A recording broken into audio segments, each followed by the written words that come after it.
Hello, guys. This is your boy Viper here tonight, and we're doing an episode of the Game Takes episode 41. Tonight's topic will be a little bit different. As you know, we're going to be talking about the Super Bowl 55, which is LV. If you want to count Roman numerals and all that. Now you guys are wondering, you guys are going to ask Viper, why are you not doing a gaming topic? Well, and why is this on sports? Is this something you haven't really like on a real life sporting event? We already talked about sport and video games in the past about 20, 25 episodes ago, which the show never really went well, but we'll forget about that. Well, the difference is you can talk about any topic as long as you have a gamer. That's why it's called the Gamer Takes. It doesn't have to be solely gaming topics. You can, the gamer, as long as, you just get a gamer, talk about whatever topics we have, whatever topic I have prepared, and we're going to talk about the Super Bowl 55.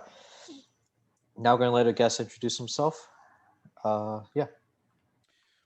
Hi, my name is Colin Graham. I am today's guest. My background is I was a football coach for 3 years for Kalamazoo Central High School.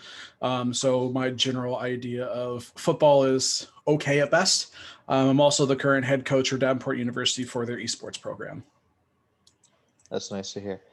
So I got an opening topic question. Mostly relates to. We're gonna have a kind of couple for this one. Regarding opening topic questions don't relate to the main topic, talking about Super Bowl 55.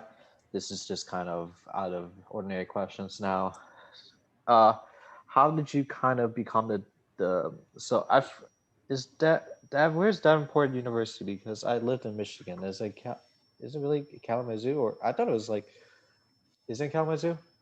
It's actually in Grand Rapids, so Oh yeah. we're technically Grand Rapids, but we're right on the Grand Rapids Caledonia border. Okay, just curious. How did you kind of get into that role? So it was kind of by accident. Everything kind of goes back to me being at Kalamazoo Central, where I was football coach, and then I was an assistant athletic director. While I was there, I co-founded the high school esports program with Carla de Los Angeles, who's now the director over at Albion. From there, I got a gig with Yellow Flag Productions out of Detroit, running a League of Legends tournament. Saw the job for a part-time assistant coach at Davenport, snagged the spot, and then about 2 days after I got married, the head coach at the time was like, "Hey, I'm moving to the West Coast. Do you want to take over this job?" I said, "Yeah, I mean that's kind of the dream to run your own program." So after that, about May of 2019, I became the head coach and started running the program myself. Uh, so you talk. We'll go back to going to Kalamazoo Central topic. What did you have like an interest in esports while you're coaching at the time, or was it just like you had a mix in, like you were half, you were focused on your football job, but you also had a really big interest in esports, or was it just, might as well go a different approach? Right. So I've been a gamer since like I was like yay high. 6 years old, got a Super Nintendo for Christmas, and kind of never looked back. But whenever I got into college, I got really obsessed with football. I'd always played video games, played Halo and Oblivion back in college, and I got kicked out of college because I played those way too much. But it just kind of ended up being an accident, like kind of a happy accident. I was doing some stuff and as assistant athletic director at the time, my football job had finished and I was transitioning. I happened to overhear our head athletic director talking about e-gaming with a student for a completely different conversation. And so I was like, well, I know you got a gaming club on campus. I'm already interested in gaming.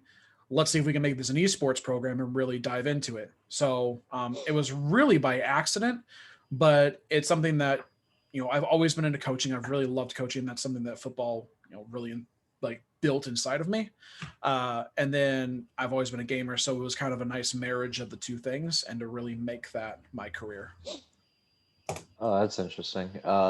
Just this might sound rude, but how successful were your teams at Kalamazoo Central during your 3 years at the Rain? So for football, not Yeah. very. We had 1 year where our varsity team went 5-4, and we won the SMAC East. We missed out on playoffs by how the Michigan MHSAA does their playoffs by like zero point 0.1 points. Basically, if anyone we had beaten had done any better than what they did, we would have been in as a 5-4 team. We were on the bubble. Basically, if you're not familiar, if you get 6 wins in MHSAA, you punch a ticket to the playoffs. 5 and 4 teams are always on that bubble, and it's harder for larger and larger schools to get in. So Kalamazoo Central was considered Division One, and we just missed out barely. And that was my second season, and my third season we had a huge turnover in coaching staff. We lost about half of all of our coaches for different reasons, and then it was basically starting back over from zero, which was super unfortunate because I had a great group of students that I think would have done very well if we had had the proper resources to really empower them. I was just curious. Because it just kind of, switching, going from football coach to esports, like in a 3-year period, it's like, well, it's kind of short. But one thing also, any players that I might in the college football scene right now, D1 or D2 or any like any players who did play college football at any level? From Kalamazoo Central, Yeah, from when you were a um, coach. from when I was a coach, the only one that we had was Darius Pruitt, and he went to Ferris State. We've had some other students go to associated like D3 and AIA schools. Um, I want to say, did they have a D1 student this past year? I don't think so. Now that I've been gone for a couple of years, I know that there is one student that's probably going to go D1. This year, he probably signed today because today was National Signing Day. Yeah. But whenever I was there, no. And I think most of it was, it could have been coaching staff. It could have been success on the field. Usually, you're not going to get a whole lot of you're not going to get a lot of exposure when you're going like 1-8 in conference. Like that's just not going to happen. Yeah, that's gonna be hard, especially with those kind of you're Division One team, so it's kind of easy to they look at the division like the top tier schools, but maybe a smaller school, it's kind of harder to pick off. Even if you do 8-1, that's not good. That's not going to get you any offers. It could get you offers if you got the physical specimen, but a lot of times it won't, and that's Yeah. kind of hard. So kind of going off the high school, whatever your career path. Let's kind of go into NFL a little bit before we kind of talk about Super Bowl. Let's talk about two things. First thing, what did you think of? Now you're Davenport University, being in Michigan. What did you think of the Matthew Stafford trade going to the Rams for Jared Goff and picks and all that? I think Detroit won big on that one. Detroit gets 2 first-round picks, a third-round pick, and a pretty stable quarterback. And getting rid of Matthew Stafford, I'm a big Georgia Bulldogs fan, so Matthew Stafford's is an awesome quarterback in my opinion. I think he was great for Detroit. They just never really had the pieces around to let him succeed. So he's going to do well with the Rams. I think he'll be very successful, and they get a fantastic quarterback, but they gave up a ton of draft capital. I don't think it's first round. I have to go back through, but I don't believe it's a first round pick this year. I think it's future picks. 2022 and 2023 are the first round picks. They get a third round pick this year.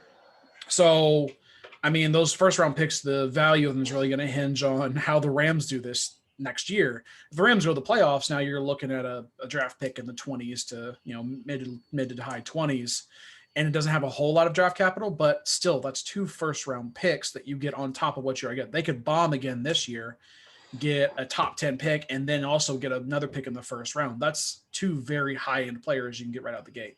And Jared Goff isn't bad, but I don't think he's the long-term option for that team. I think either they invest their first-round pick this year in like Trevor Lawrence, or they try to get somebody like that, one of the top picks out of the draft this year, or they wait until next year and see what the quarterback class looks like, and then they use their pick next year to get a QB.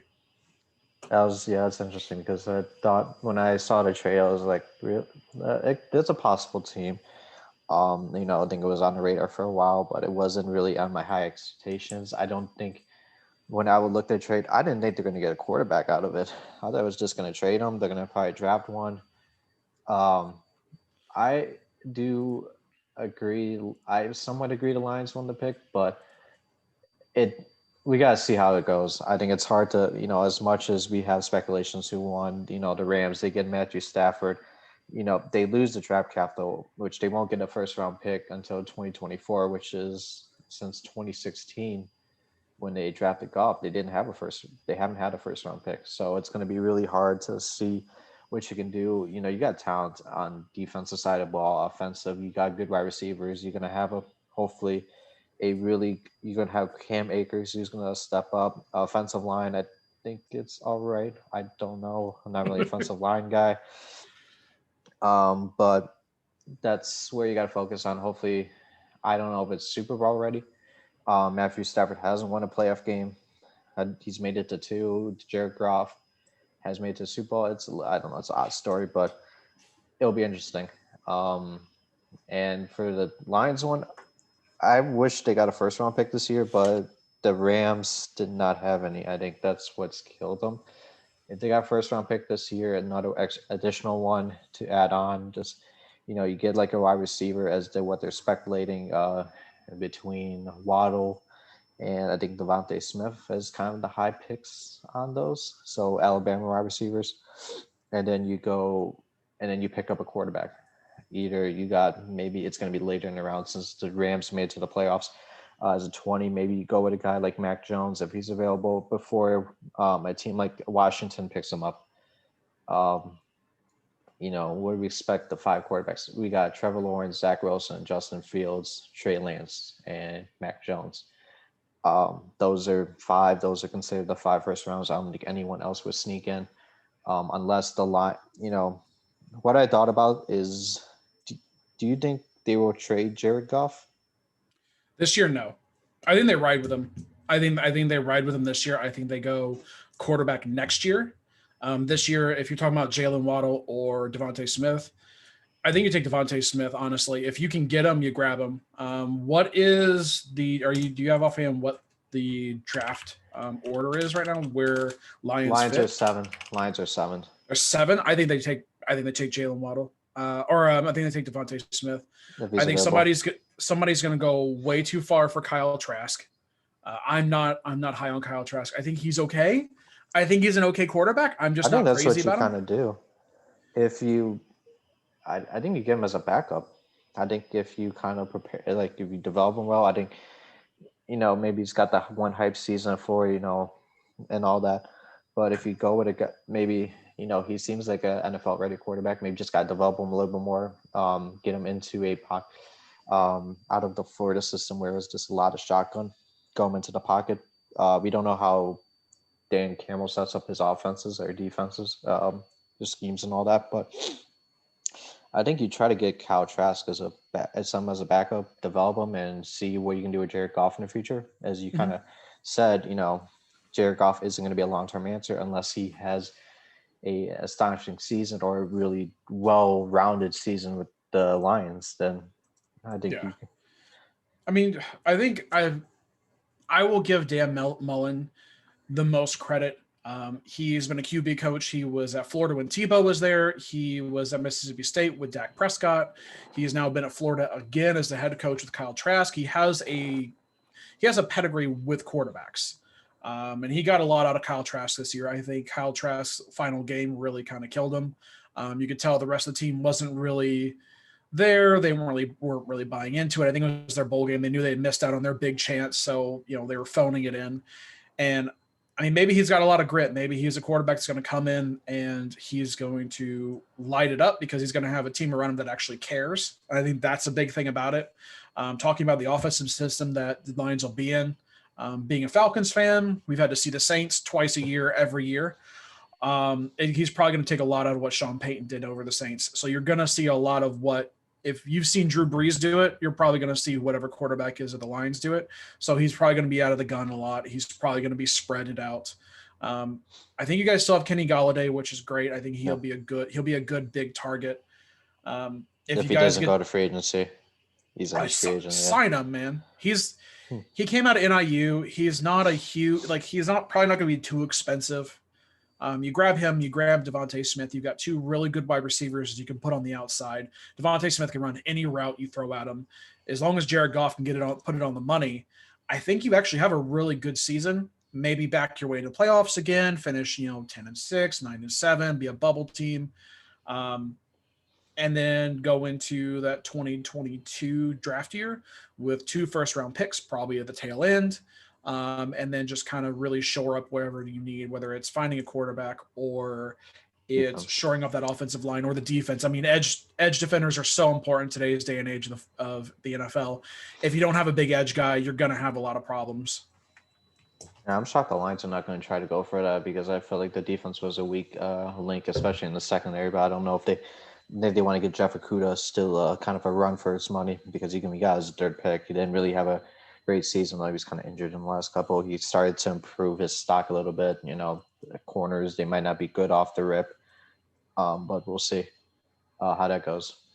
Now going one more thing before we go in the Super Bowl. Okay. Talk about Deshaun Watson. What team will fit best for him? Anyone that isn't the Texans. Yeah. Honestly, like I've heard talk that he may go to the Raiders. There was some rumors about that. They may try to get rid of.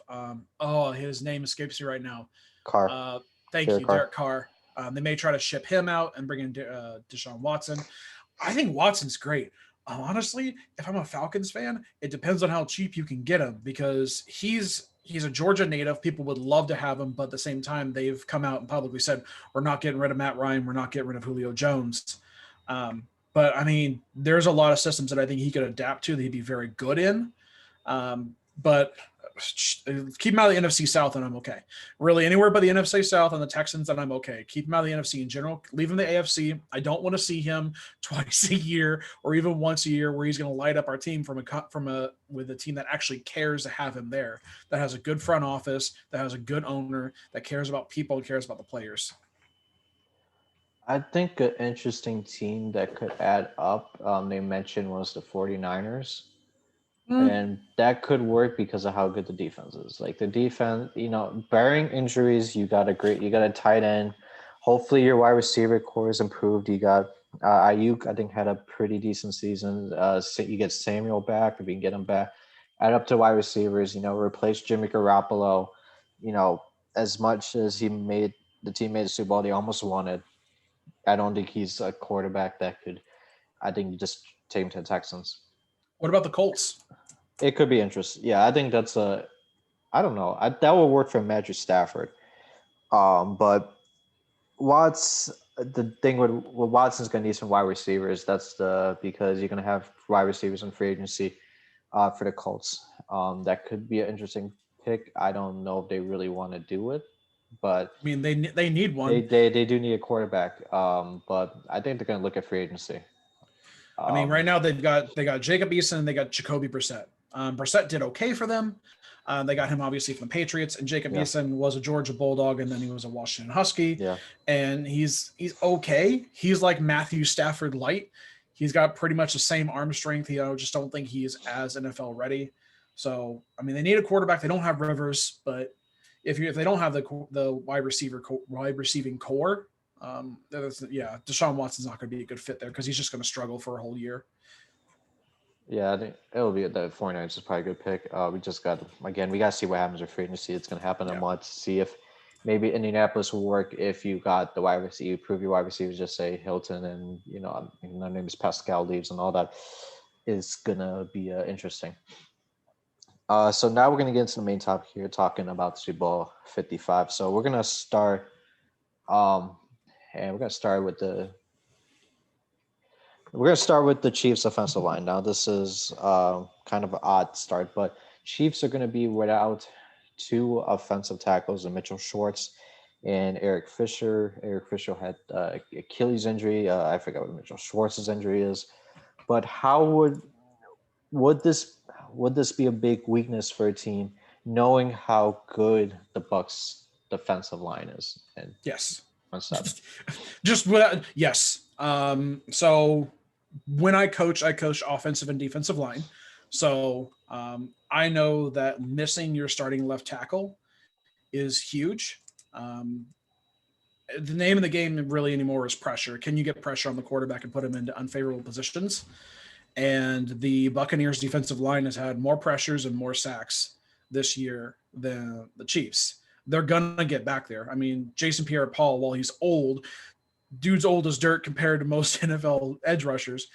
He's still, I think he had like 11 sacks this season. He had a very productive year for someone of his age, and he's going to be coming off that edge. They're going to try to really exploit that left side of the offensive line and get to Patrick Mahomes. I mean, Patrick Mahomes is a magician, don't get me wrong. But if he's just getting pressured all day, he's going to make some very questionable throws. So I think missing Eric Fisher on that left side is probably a huge detriment to the Kansas City Chiefs. Is going to be something that the Patriots are going to want to expose. Not Patriots, Bucks. Oh, sorry. Yeah. Sorry. I Yeah, hear Tom because Brady, of Brady. Buccaneers. Yeah. uh, I I'm so think. conditioned to the Patriots being in the Super Yeah, Bowl, I anyways. know. I know. I think it will be interesting to see how that goes. I think the one strength that I would consider, like, both teams' defensive lines are good. Though I think the Bucks are going to be missing a center, but they're not missing their rookie left tackle in Wolves. They're not missing Marpet, the Pro Bowl. Actually, I don't know if the Bucks had any Pro Bowls, but I'm going to guess they did. So, but they have a strong offensive line. They both teams have a strong offensive line, but missing, it's just unfortunate you had that injury with Eric Fisher in the last game before Super Bowl against the. Oh my God, I'm an idiot. Are you asking who Oh they played last? They played the Bills last. yeah, Bills. Sorry, I'm trying to think. Um, it will be interesting to see how they would try to adapt with defensive linemen. Could that mean switch roles? Maybe guard this. Maybe one of the guards switches over to tackles. We do not know. It will, but I would not consider, like, as much as you sucks that you're missing your two tackles. Considered maybe the strongest pieces. And also remember you don't have Duvernay Tardif, which was the French Canadian football player who is in Canada doing studying doctor. You don't have he's been a reliable back starter with the Chiefs when they won the Super Bowl last year. They don't have him there, so they're gonna rely on some old veterans, new mix, new play. I don't know. Old veterans, but not really as strong as Eric Fisher and Mitchell Schwartz. It will be interesting to see how they would defend and how, like, it will affect, just say the pressure, the timings with, just say, Tyreek Hill. How open is he going to get? Travis Kelsey. Could that affect the running, maybe the running game a little bit, which we're going to kind of talk about later soon. But that's where the big issue kind of relies on that. But we're going to see how that adaptation goes overall. Yeah. And I mean, Kansas City has what I would consider four very talented receivers. One of them is their tight end, Travis Kelsey. But Sammy Watkins is supposed to be back. He is, I think he's almost full practice. So Sammy Watkins could be back. That's a good receiving threat for them. Having Tyreek Hill is also amazing. I think Mecole Hardman will be a good slot option, and they can use the pass to set up the run, which is to say, if you can get less people in the box, which is to say, like, you don't have as many defenders between the tackles, that opens up the lanes for the running game and should keep Mahomes clean throughout the game. But that's going to be the big thing is if Watkins is healthy and you can get some passes, you can get some checkdowns, you win time of possession. It's going to help out immensely and kind of mitigate that loss of not having your starting tackles. Yeah, it'll be interesting to see how that goes. Now, going back, going with the Chiefs offense, how would and all that? How would they stop Tyreek Hill? Now, this Travis Kelsey is going to be the same thing. How would like? How would the Bucks defense, knowing that they have a great defense, problem the corner secondary is going to have a really tough challenge. Even if the secondary did look pretty good, stopping Devontae Adams from getting into the end zone too many times against the Packs. I don't have the statistics on that, but again, they held Devontae Adams to a pretty good check. How would they try to stop someone more explosive like Tyreek Hill and especially the best receiving duo on the wide receiver tight end combo in the game, best receiving duo in the NFL right now, in Hill and Kelsey? You use your safeties over the top. I think Kelsey, you're going to have to really rely on those linebackers. They're just going to do their jobs. Kelsey is going to get open. You're not going to be able to stop him from getting open because here's the problem: if you have to worry about Watkins, Kelsey, and Hill, you got all three of those receiving threats, and you're running either a single high safety or a two high safety look. You're going to have to give help to your corners with someone, and in my opinion, I would rather take the losses underneath, let Kelsey get underneath with some short routes, something like a quick hook or curl in the middle of the field, let him get 5-10 yards instead of letting Tyreek Hill run down the middle, run down the sideline and get 75 plus yards on you. Put some safety help over the top, give your cornerbacks a little bit of some assistance, and stop Tyreek Hill because I mean, you call him a cheetah for a reason. One of the fastest wide receivers in the game. He's just going to burn a corner, especially in man coverage if he can outrun him. So probably a lot of zone as well. Let guys sit back, keep their eyes on the quarterback, and read Mahomes and read where the pass is going to go, and maybe they can jump a couple routes. That should help mitigate just the pure speed of the receiver. If you put him in man coverage, though, Tyreek Hill's going to burn you. You put him in zone, I'm sure Mahomes is smart enough. He's going to know where the holes in the zone are. That's where Kelsey's going to come in. But if you're looking Hill specifically, over the top help with safety is my best guess at how you're going to be able to kind of stop him. But then that leaves you open to other receivers. Just Other avoid spots 1v1 man coverage probably. because yeah, it's gonna be interesting because they're gonna have to switch it up. One name that's been growing is Sean Murphy Bunting. As a corner, he's been growing kind of position. You got Carlton Davis on his side too. They have been growing as corners, but it's going to be kind of hard when you gotta stop Tyreek Hill and Travis Kelsey. The linebacking core for the Bucks is pretty good too with Devin White. I think he's a middle linebacker if I'm wrong, but Devin Shakir Barrett. White's, yeah. So Shakir Barrett will take a role. So also important thing is Bucks need to stop him. You already mentioned you mentioned about how the Chiefs offensive line isn't that strong. They have to stop him quick, otherwise you're gonna have those plays happen because as time develops, they're gonna be more spread out. There's gonna be more open holes, and that's just kind of matters with you gotta take advantage. Defensive line has to take advantage of that. Otherwise, your corner's gonna have a hard time covering the the best wide receiver tight end duo in the game. And I guess double coverage will probably be a big help, but that again, that's going to leave open holes, especially when you get Sammy Watkins back. If he comes back for his Super Bowl, he's practicing. Nicole Hardman, you don't know what the running game is going to be like. Um, let's go on the running game. Do you think this will be a big X factor? Will be something that will be utilized more with the Chiefs than the passing? I think Mahomes he's got a really strong arm. I think they lean on the passing game. I think they use the run to set up the pass. I don't think the run is going to be their bread and butter. Yes, they have Le'Veon Bell. He's limited practice. He may come back. Um, yes, you've got Clyde Edwards, who he's full practice. He should be there, and he's kind of been their bell cow this year. I think he was maybe a couple hundred yards off of a 1,000 yard season as a rookie, which is huge. But I don't think that's where they go. I think Andy Reid says, you know what, we're going to open it up with the pass. We're going to spread them out. We're going to use our wide receivers to our advantage, and then we're going to use the run to set the pass. So we'll run the ball. We'll spread them out. We'll take people out of the box. We'll get a few yards. We'll make them say, oh, okay, now we need to start respecting the run. Then the pass opens up. Then your deep shots happen. Then your scoring, really starts to blossom. But I I don't see any running back from Kansas City eclipsing 100 yards this game. Personally, I could be wrong. Where this is all speculation, I could be dead wrong on absolutely everything. But I mean, maybe 50, 60 yards out of their running game, and then everything else comes through the air.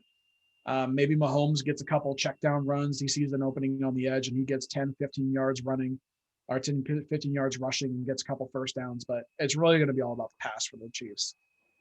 Yeah, it's gonna be interesting to see how that goes with the Chiefs' offense because they got so many weapons. Like the whole team, the offensive, like there's no weakness in the offense. Um, unless you lost the two tackles, which is gonna suck, but maybe that's the weakness. But again, there's barely any flaws. This is why they won the Super Bowl last year, and this is why they went 14-2. We'll go 14-1 because the last game was a fluke against the Chargers. They didn't have any starters. We're not really going to count that. Well, we're going to count that one somewhat, but it will be interesting. Now, just say we're going to go speculation here. Just say like one of those, like the big three, Mahomes, Hill, Hill or Kelsey goes down. Which one do you think will have the most impact? Which one have the most impact on the team if they go down with an injury? It's That's Mahomes, without a question. That's your field general. Your quarterback is the key to your team's success and has been for the Chiefs. Mahomes is an absolute animal of a player. I think he brings a certain type of energy to that team and to that huddle that you're not going to get from just inserting another quarterback. If Mahomes goes down, you basically have to cut your playbook in half for whoever his backup quarterback is, which I am not exactly sure Chad who his Henne. backup quarterback. Yeah, no, So you put it in a quarter. It's not even a half playbook; it's a quarter playbook. The guy has played a few snaps in the playoffs because I know Patrick Mahomes went down during the what was it? It was Browns during the game against Browns game. concussion, third But quarter. I don't. If you lose Mahomes, that's your biggest loss. No ifs, ands, or buts. You can lose Hill, and you can say, "Well, we're going to lean on Hardman. We're going to lean on Watkins. We're going to lean on Kelsey." You can lose Watkins. You're like, "Well, we haven't had him since for weeks anyway, so we can just lean on other receivers." You can lose Kelsey, and yes, you lose a blocker, you lose a big receiving threat, you lose a check down type of guy, but at least at the end of the day, you still have three other receivers that you can kind of adjust around. You lose Mahomes, I think the whole team goes belly up.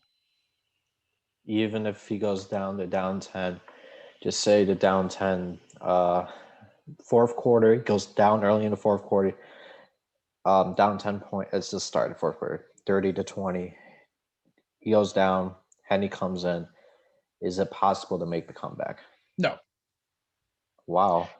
I, I, I don't have like nothing against Chad Henne. I think in order for them to win, they've got to be up and they've got to be up by 2 scores if Chad Henne comes in. And then it's maintenance. You put it on your defense to hold the line, to force the 3 and outs. And then you're probably going to look a lot more to short passes, run game, things to just win time of possession. I think if you're down and you're in a must win situation, you've got a quarterback who hasn't played any significant snaps this season. He played a little bit in the game against the Browns, but I'm talking significant, like 100+ snaps this season. He's seen it all. He's been out there. He actually has the respect and that command of that offense. If you're down, I don't think they win if Mahomes goes down. Now, if they're up, I think Henne can just maintain and really put the emphasis on that defense. But now your defense has to put pressure on Tom Brady. They have to make stops. They have to make sure that they can just run the ball, check down, win time possession, then they can win. But I think, like I said, if they're down 10 or even if they're down 7, it's going to be very hard for them to make the comeback and win without Patrick Mahomes under center. Interesting. So we're gonna go to the Buccaneers now. Kind of switch sides. Um, so Tom Brady, 43 years old, going to his 10th Super Bowl, about to going for ring number 7.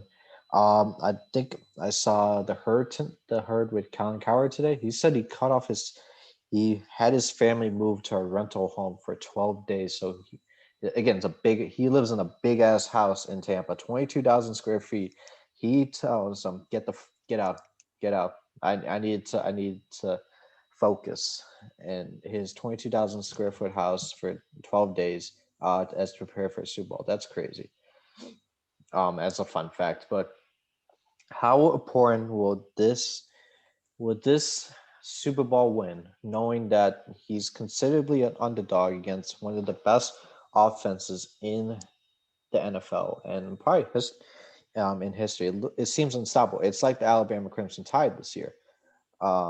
With Mac Jones, Devontae Smith, and that crew, Yeah. and Najee Harris. They got the free-headed monsters. They got the same thing with Mahomes, Hill, and Kelsey. You could probably add Everson Lair in there. How important would you consider Tom Brady to be the certified GOAT, no matter what, if he wins the Super Bowl? In my opinion, and I know a lot of people that the argument still happens, he's already the GOAT. And I think it opens up the conversation of like, well, if you're just counting Super Bowl rings, there's a whole that's a whole rabbit hole to go down. But I mean, he's got more Super Bowl rings than any other quarterback already in history. I think for him, this is his moment to say, look, I didn't do it because of Bill Belichick. I did it because of my merits. I'm a great quarterback. This is for me. He had a great season. To be completely honest, I think probably one of his better seasons he's ever had. Let me find him real quick. So I think he threw for like 40 touchdown passes. He threw over 4,000 yards. Granted, he's probably had the most wide receiver threats he's ever had. He has Gronk. He's got Mike Evans. He's got Chris Godwin. I don't think Antonio Brown is probably going to play in the Super Bowl, but even then, like, do you really need him? You've got great receiving threats already.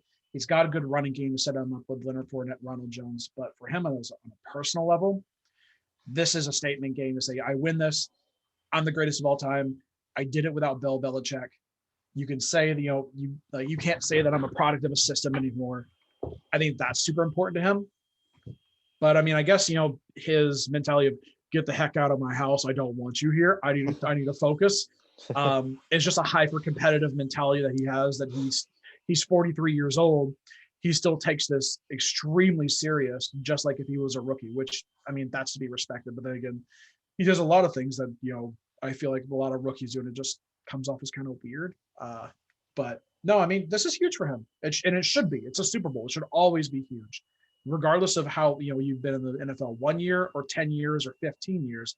It should be a big game because this is the the tip of the top. It's the biggest competition you're going to have in the season. But for him, it's got some special meaning. Yeah, it's because it's a different environment. You gotta look, just not being in New England, not being a being a Patriot for 20 years, and just saying, okay, I want to try something new. I don't think the relationship with Belichick is working. Now you realize, and then it's like people were speculating in the preseason, like before the season. Oh wow, this might be the wrong move. This sounds like the right move. You know, now you can realize that he doesn't need a system. He can play by himself, and that's why the New England Patriots struggled this year. Yeah, As you know, they relied solely on Brady to make it to the championship games and the AFC championship games, the six Super Bowls they got, all that pizzazz. It's not a system anymore. Um, and if he wins this, you can add a couple more quarterbacks. I don't really have a list, but Manning won with two teams, especially in his final game. It's not common to see quarterbacks who win Super Bowls with two different teams and kind of do it this late into his career. Um, like just especially, it's a similar situation with Manning. He was on the Colts for 14 years, did the Final Four with Denver. Won his final season. It was season 16, well 15, 16 already. Well, he had the 1 year with the neck injury, but going into he add 5 more years to it where he's going to season 21. It's shocking. It's shocking they would make it. They were supposed, when we go into the preseason, they were supposed to be a team that was supposed to make it to the Super Bowl, especially with the home field advantage. Although they play at it's a neutral site. You saw him struggle during the season. You know, like early in the season, he was throwing constant turnovers. They weren't doing well. It's arguments between Bruce Arians and Tom Brady. It's COVID in the mix. It was a hard season for the team. They went 11-5, coming as the 5 seed. You expected either the Packers or New Orleans to make it, but no one expected the Buccaneers. Well, unless you're the Buccaneers players and fans, and just to kind of again I don't think he's been low of a seed every time he's made it to the AFC Championship game in the Super Bowl. I don't know about his early days, but every time he made it to the Super Bowl the last 3 or 4 times, 6 times or something like that, the team was number one AFC or number two. So they already had a bye.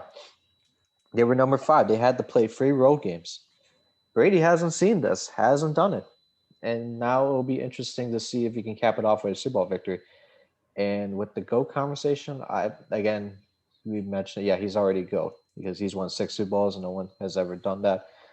He's matching up with the Steelers, the 49ers, Cowboys. I think they have 6. I don't know what the Super Bowl count for them, but he's matching up with the Steelers and 49ers. And now just say caps it off, especially with Tampa Bay. You also have to add up. Tampa Bay hadn't made it to the playoffs since 2007, and they made it. Um, you know, and they've had quarterback trouble ever since that time. And just to kind of revitalize a community, a state, well, maybe not the state. I don't. Well, there's multiple teams in Florida, but a city. That's gotta be interesting yeah. to say.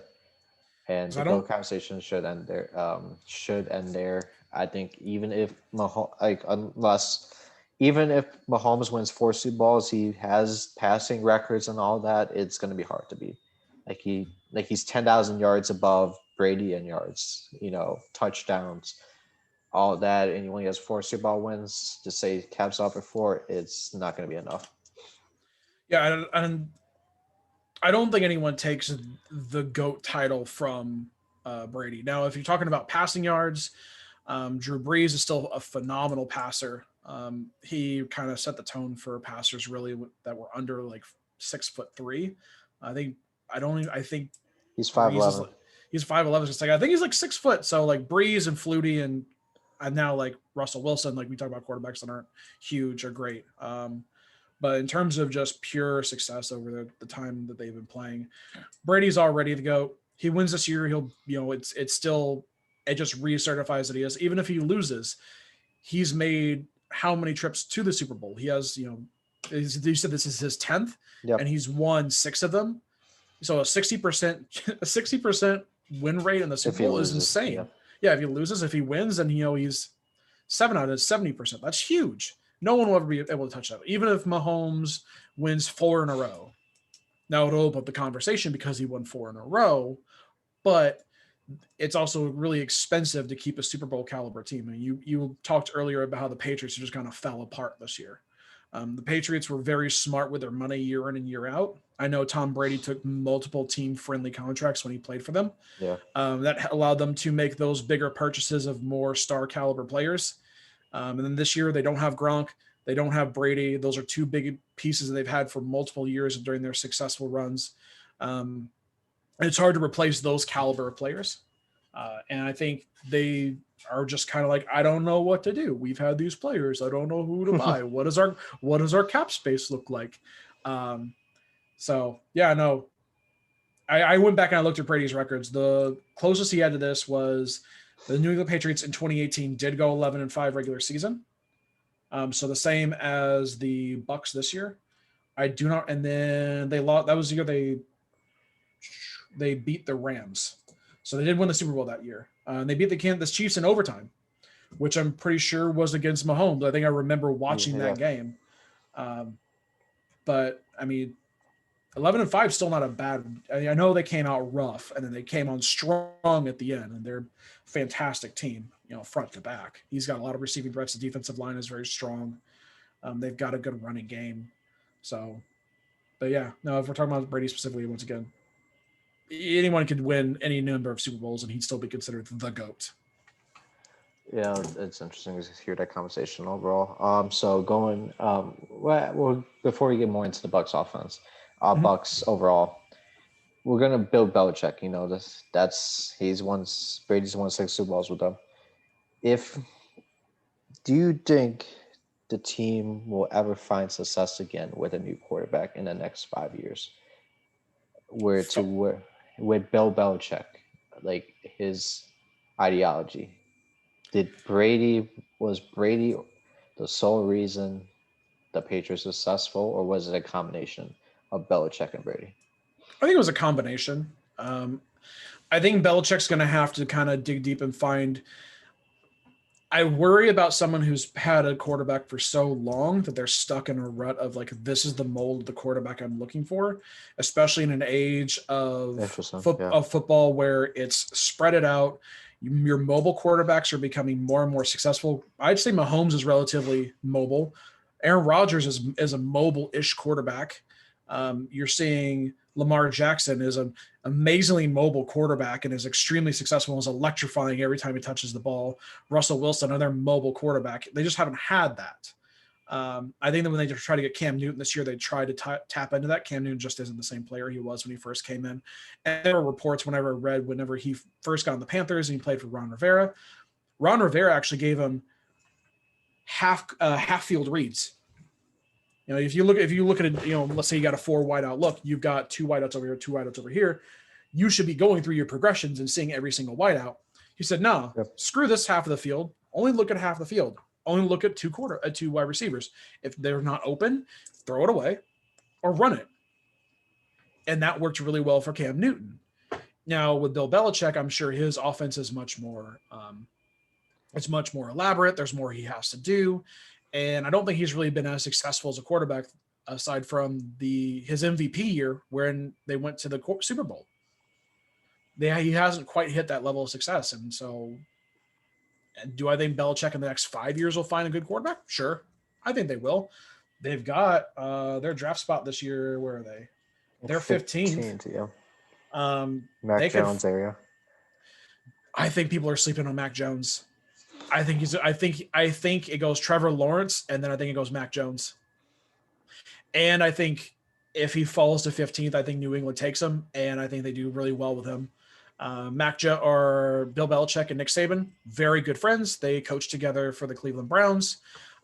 There was a story I read where they actually just they secretly left to go hang out with each other and talk defense for an entire weekend. That's just what they did. So they're really good friends and they're good buddies. And I think if Nick Saban goes, no, this kid, Mac Jones, he's the real deal. You want him. I think New England either hopes he falls to 15 or grabs him. And I think that's your next quarterback for them.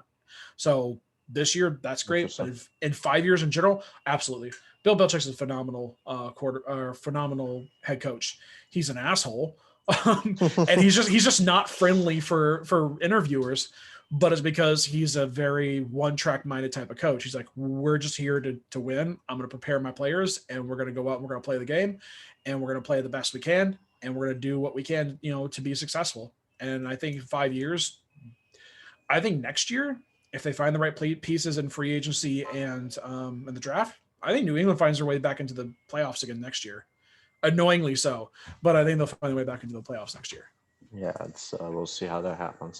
So going to the Bucs side now, as we talked about Brady and his GOAT status, how the running game that's been they haven't had Ronald Jones the last couple games. Leonard Fournette has had his use even in how bad his regular season was. Knowing would that we're just talking about it. I'm trying to think of something right now. Running. How do you think the running backs will be as useful as they were in the last three games? Or would they have to rely on the same system that, okay, Patrick Mahomes is going to pass a crap ton. This is going to be the same thing you need to implement here with the Bucs offense? Or would it be a little bit different with Bruce Arians' system? All right, so I'm looking at them right now. They're game against Green Bay. Between Leonard Fournette and Ronald Jones, they had 22 carries between the two of them. They didn't eclipse 100 yards. They had, 71 total yards with a touchdown from Leonard Fournette. I think if Fournette looks like what he did his game against Carolina, what Leonard Fournette looked like, whenever he was early on in his career, which is crazy. He's only been in the NFL for 4 years. He's still an amazing running back. As long as you can get him the holes to run through, he's going to look good. If Ronald Jones is healthy, they're going to look good. If I'm looking at Tom Brady and Bruce Arians thing, I think you rely on the run to set the pass, similar to Kansas City, but I think they lean a little more on their run game, because if the Bucs are ahead, let's say you can't get pressure on Tom Brady. He sits there and it's just check down, run the ball, check down. The running game is going to become extremely important if they're ahead. If they're behind, you ditch the run game and you pass you just air it out. It's pretty common philosophy is if you're down, you need to get more yards. So let's air it out. We can't run the ball and just waste time.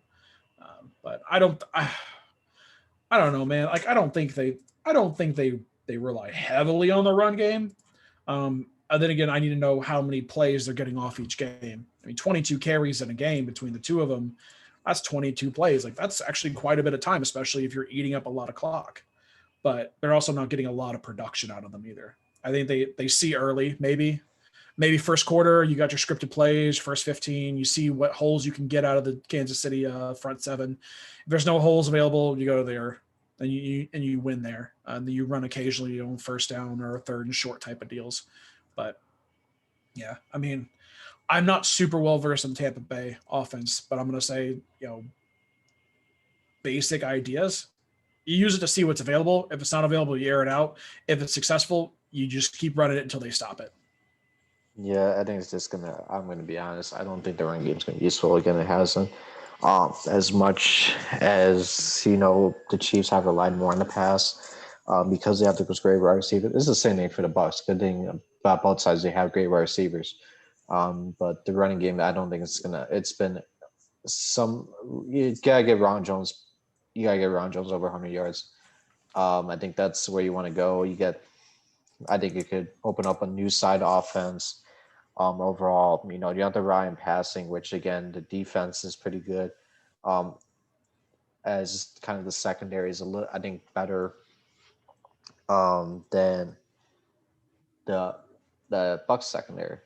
They held Stephon Diggs decently well, as I want to say, if I want to get the statistics open while at it. But it will be interesting to see how the offense, their offense runs. And now let's going back to the same conversation. I'm gonna come with more stuff in my mind while at it. But going back, if three players, Brady, Godwin, and Evans go down. One of those guys goes down. You talk about Brady being the most important. Well, actually, would it change? Would it still be the quarterback, or would it be the wide receivers? Because that's been a heavy reliance for that team a little bit. Their backup quarterback for Tom Brady is Blaine Gabbert. That ain't gonna work. That's man. You want to talk about just dropping down in quality? Chad Henne to Mahomes to Henne, and then Blaine and Brady to Gabbert. I think is a pretty similar. Is a pretty similar degradation in quality. Um, I think if Brady goes down, it's going to look really bad. I think Godwin could go down, and actually that would be the least impact. So if I were to categorize it, Brady's going to have the highest impact. Evans is going to be second. He hasn't had less than 1,000 yards, I think, his entire career in the NFL. The man is consistent. He is a producer. He's probably a huge threat that you're going to have to look for. And then Godwin being that third one because, well, he's a good wide receiver and he's a good threat to have. He's a speedster. I think if you lose Brady or Evans, that has a larger impact. I think at the end of the day, if you come to me and ask about any team who goes down, if it's the quarterback, a wide receiver, or a running back, I'm always going to say the quarterback because that is the person that is reeling all the plays from the sideline to the huddle, has to manage the demeanor and the attitude of the people there. If you're down, you have to make sure you're keeping everyone up. If you're up, you have to make sure you're keeping everyone level-headed. That's your field general. That is your captain. And if your captain goes down, who's going to take over that role? I would not want Blaine Gabbert to be my captain over Tom Brady. He's going to be upset if he watches this. I don't care. He can at me. I will put my Twitter head. Please at me and tell me that you are a better quarterback than Tom Brady, and I will laugh. Okay. So going to Chiefs defense, offensive line. And we talked about his side. The Bucks have reconsidered the stronger defensive line. It's kind of a mix. They're both pretty good, but with how good the Bucks defensive line is, kind of the difference is Patrick Mahomes is more mobile. Tom Brady is, pocket. He's old. Think? Yeah.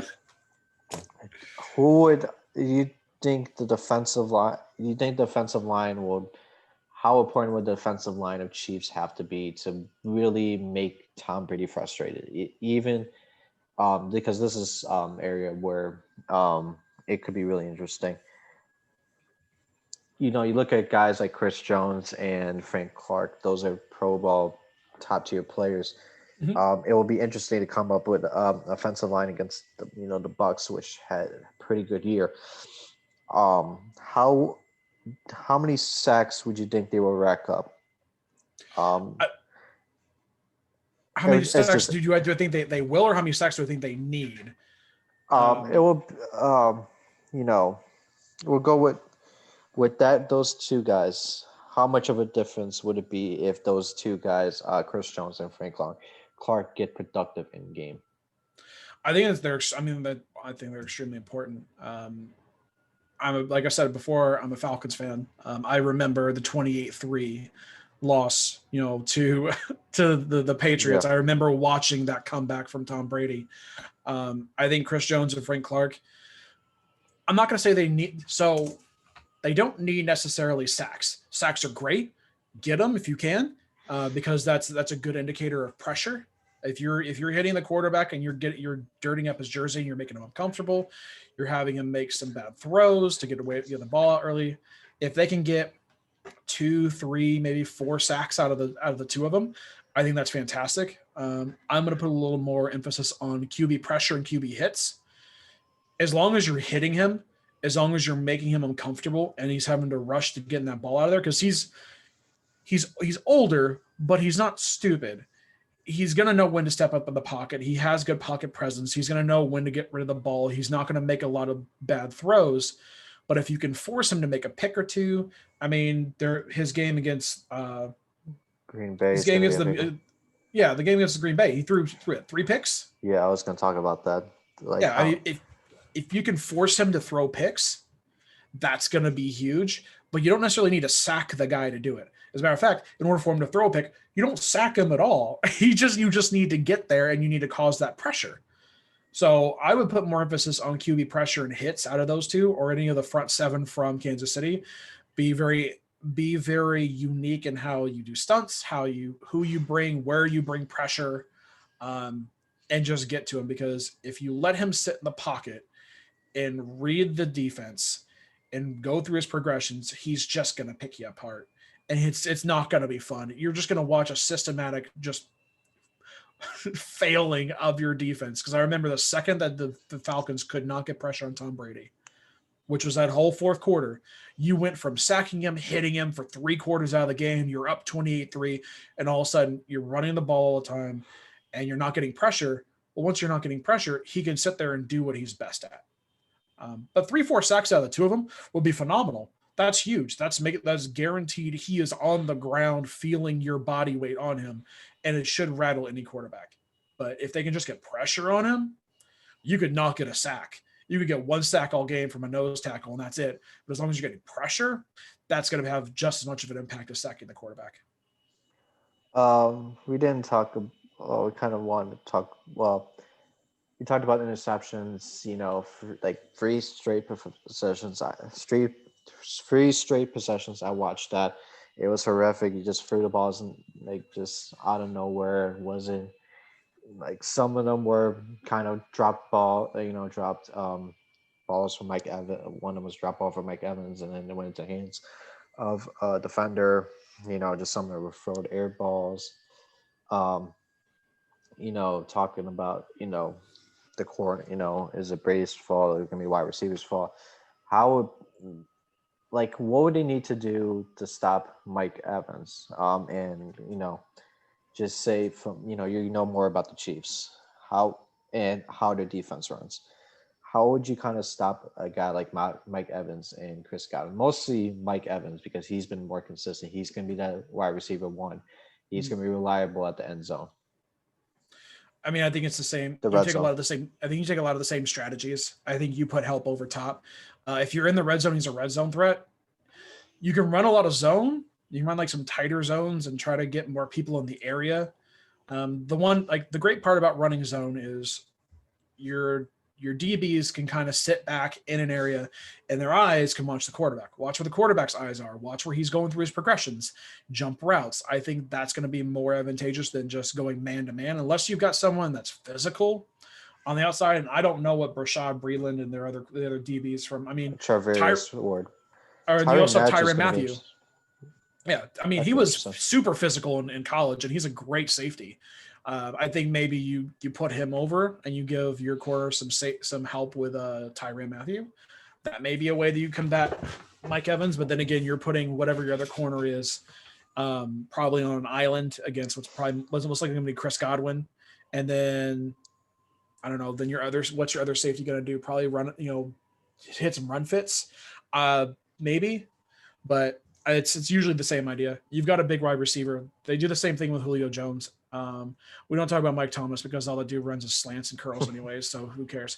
But he, like any of your big time wide receivers, what's the first thing you do? Well, you give your corner some help. So how you give them help? Well, you got to use safety and you put them over top and you give them that assistance. 2-on-1 should win 9 times out of 10 as long as your 2 players are competent. So if you got Mike Evans, the same thing you do with Tyreek Hill. Give him help. Who will be harder to defend? Tyreek Hill. Okay, just curious. I thought I kind of wanted. He's fat. He's the faster, cheetah, man. That's why. Yeah. You just run fly routes, man. Mike Evans he's a big boy. Don't get me wrong. Like you talk about some big possession wide receivers, and they're very hard to defend. But you can't teach speed, man. If you get him in a hole, if he gets 3-4 yards and any type of radius around him, dude's gone. He's going to turn on the Jets. He's going to score a touchdown. Do you think Gronk will have an impact? I'm just curious. Absolutely. And I think Gronk's Gronk, because I remember when he retired, I had this discussion. Gronk was automatically a Hall of Famer, not only because of the Super Bowl wins he had, but because of his physicality and his athleticism changed the way that we look at tight ends and how we utilize them in the game. He wasn't just a big blocker. I mean, one of the greatest tight ends of all time, Tony Gonzalez. Great blocker, good receiver, but I don't think, like, when you talk about him, you talk about Gronk. Gronk is just he's a different specimen. He's a party boy, but he's also an absolute physical specimen. Maybe he feels more of like a Jason Witten role. He becomes Mr. Checkdown, keep time of possession on Brady's side. They've got a great relationship. To me, Brady and Gronk is kind of like that wide receiver and quarterback in high school. They've been playing ball since Pee Wee. They just know where the other are going to be all the time. They don't even have to look like, oh yeah, no, you're going to be there at the time. I can throw it to you as long as you're moderately open. You're going to come down with it. I think Gronk will make an impact. I don't think he's going to be like a 200-yard receiver, 3 touchdowns, but I think he may, hit 75, 80 yards. He may be a big red zone threat with Mike Evans, which is hard to, defend both of them. Or he's just going to be big on just those third and mediums. We're talking like, 5, 6, maybe 7 yards, making sure they get that first down to keep the chains moving. Going back to Brady a little bit, we talked about the 3 interceptions. Did that, and I saw that. We probably all saw it. Most of us saw it. Do you have any concern about, like, the 3 straight possessions with interceptions? How big of that is that concern before the Super Bowl? And if that repeats again, will that have a much bigger impact? Because the difference was the Patriots were up 21-10 when he kind of had that crap storm of interceptions. But in that same situation, how impactful would that mark and concern with, like, the Bucs offense? I think if we're talking about, like, is it concerning that he threw 3 interceptions against Green Bay? Yeah, I mean, that's a concern for anyone. I think you threw 3 interceptions in 3 straight possessions. There's an issue there, but it's team to team. I think you see it, you recognize it happened. You say, all right, cool. How did it happen? All right, one was a drop pass, so we can chalk it up to, Mike Evans, you screwed up, you drop the pass, it touches your hands, come down with it. The other 2, all right, cool, they're bad balls. But going into the next game, I think Brady he's not new to the game. I'm looking at, like, that was in his game against New Orleans, where they lost. That was like early in the season. Yeah, and he threw 3 picks then. But other than that, he's been pretty consistent. He has had he's 20 or 40 passing touchdowns to like 12 interceptions. He knows how to shake things off. My thing is, if you can get him to throw picks, that's great for the Kansas City Chiefs. Whether they're up or they're down, I think that's fantastic. You have to turn those turnovers into points. From a Brady point of view, he throws a pick. He says, all right, cool, I messed up. He goes back out there. He does it. He does it again. He does it 3 times.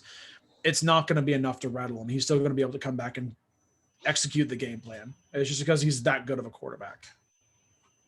Oh, interesting. I was just curious. Because, again, sometimes that will affect them. And, we don't know the implications of the Super Bowl kind of being a different story. I know he was at a disadvantage because of the Packers hosting.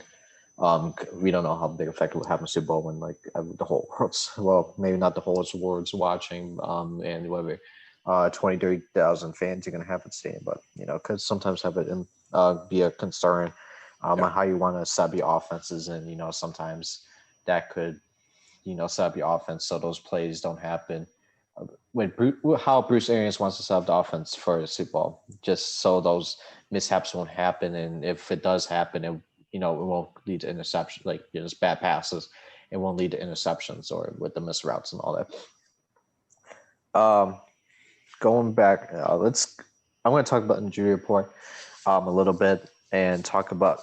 So I'm going to list all the injured players who it says on there. They say limited practice, full practice, did not practice, whatever. Um, let's see. Well, we got Antonio Brown with a knee injury, Levante David with a hamstring, Mike Evans with a knee. Those full. Well, actually, we're going to count the guys with limited practice. Mike Evans and Chris Godwin are full practice. Antonio Brown with knee as a Wednesday limited. The Levante David hamstring limited. Jason Pierre-Paul knee did not practice. Jordan Whitehead shoulder. That's a corner. I think a safety limited practice. Antoine Winfield Jr. Limited practice. Which players out of those those five will do you need to have just badly, especially who are currently on injury report? Who will be the most impactful out of the guys' injury report? Just say they don't show up. Which one will have? Which one would cause the issue? It makes I don't know what I'm saying. The one that you need the most impactful player of those five is the one that did not practice. It's Jason Pierre-Paul. It's your outside linebacker D end at Jason Pierre-Paul because he's had a good season. He's had over 10 sacks. He's older, which means it's going to take more time for him to heal. But I think he'd be the most impactful, especially when you look at the Chiefs not having Eric Fisher, having an additional productive body on the defensive line to exploit a weakened offensive line. I think that's extremely important. I'm looking at the same thing. I mean, your limited practice, didn't practice for the Chiefs is just Willie Gay and Eric Fisher. Everyone else that's not on IR was limited or full. So that's between Le'Veon Bell and Sammy Watkins as the two candidates. Or we can count Eric Fisher if he wants to really go out there with the Achilles injury and take the risk. And the linebacker really gay. And I think Sammy Watkins makes it. I think he's going to be there. Le'Veon Bell, he hasn't been productive this year. I think if I'm someone like Le'Veon Bell, though, I'm going to try to be as healthy as possible because I want to be able to participate in the Super Bowl. You spend an entire year like saying, "Oh, well, I'm not going to play. I want to get my money's worth." I know there was a statement that came out from him recently saying, "Oh, it was good for me not to play for a year. I was able to keep my body healthy." He wants to get that Super Bowl ring. He wants to make sure that people know he's still the explosive running back that he was when he played for the Steelers. Will he be available? I don't know. Is he that big of an impact? Not really. They haven't really needed him, so I don't think he's going to be that huge of an impact whether he's there or not. I think Sammy Watkins makes it back, and obviously everyone else is full practice. And Willie Gay did not practice. I'd have to read more into his specific injury, but obviously I don't think Eric Fisher makes it. Depending on the severity of his Achilles injury, if he did not practice as of today, Wednesday, then there's a chance he doesn't make it at all, especially if it's, they're worried about him tearing. And if you tear your Achilles tendon, you may never be back to what you were prior. That's happened to a lot of really big name athletes where they lose all their athleticism because that's a huge injury and that's super hard to recover from. I mean, any more ACL tears and, knee injuries, guys come back from it. Todd Gurley did it. I think Adrian Peterson did it twice. You can come back from that. That Achilles is just in a weird spot where if he tears that, I think he finds his way to a quick retirement. So if I were him, don't play. Maybe try to coach up that guy who's going to be taking my spot because I'm not going to risk the rest of my professional career for a single game, regardless of how big of a game it is. Okay, so we're going to talk about before we kind of go a little bit off, kind of still on topic, but a little bit off it a little bit regarding the Super Bowl. A player who we haven't really talked about a lot. We already talked about names like Tyreek Hill, Mike Evans, Tom Brady, Patrick Mahomes, who are in the defense, defensive side of the ball. A player that you need to, not a player you need to watch out for that isn't a big name. On, and it can be one player in each team. It doesn't matter what side of the ball. Um, I got one in mind already, so you got one on your mind already? I guess I'll start. Yeah, go ahead. I think a player you never really heard, as people never, it started growing this year. You know, sixth round pick, sixth round pick, 2019 draft out of Bowling Green, Scotty Miller. It is an interesting pick. Now, you have the great wide receivers of Godwin and Mike Evans, but Scotty Miller on the slot could be an interesting matchup. Could be an interesting factor against the Chiefs defense. Now, the one like McCole Hardman could with his slot presence, he hasn't. It wasn't a name that's lived up. But Scotty Miller, with the big, and the half pass touchdown against Green Bay, you don't know where, he's been relied as another deep guy. Coming out of the slot, a little bit smaller wide receiver. That could be an interesting mix to add. Just say one of those Godwin or Evans gets injured. Scotty Miller is another dependable wide receiver. He can be, it's slot, so you can rely him on quick passes. He's decently fast for a white guy. I don't want to. It sounds odd saying that, but that's we've seen Julian. Yeah, Yeah. but he's a player that I think has a lot of potential to show up, and to make a big impact and just be a guy who can shock the stat sheet. Like a good example. This didn't relate. But Villanova and Michigan basketball. This was the 2018 NCAA championship. Some guy, sixth guy off the bench, Dante DiVincenzo, 30 points. Guy who wasn't really, not talking the five starters. Villanova was considered the best, kind of one of the better teams in the tournament. The starting five, they, all the, basically starting five, they had great players, but no one expected Dante DiVincenzo, a white baller, scores 30 points against Michigan in the most important game of the season. You don't know what Scotty Miller can do. He's had great games. He might not have the eye-popping statistics that a guy like Mike Evans or Godwin has, like every game, but he could be a guy that could just show up as just be an extra threat that the Chiefs defense has to worry about. Yeah. My guy is going to be, and we've mentioned him briefly. We've talked about him a couple times during this podcast. Is going to be Mecole Hardman, and not as a wide receiver. It's going to be as a returner. Interesting. So his big role that he had at Georgia was he wasn't a big wide receiver. He wasn't going to be someone that was going to electrify you, catching the ball. It was as a returner. Now, the Chiefs used to have someone that was electrifying as a returner in the name of D'Anthony Thomas. If you remember him from Oregon, the guy was just absolutely electric anytime that he had the ball, from a kickoff or a punt return. I think Mecole Hardman is going to be that type of a guy for them. And I'm not saying he's going to break off a punt return or a kickoff for a touchdown, but as important as every yard is going to be, changing the field position by 10, 15 yards is going to be huge.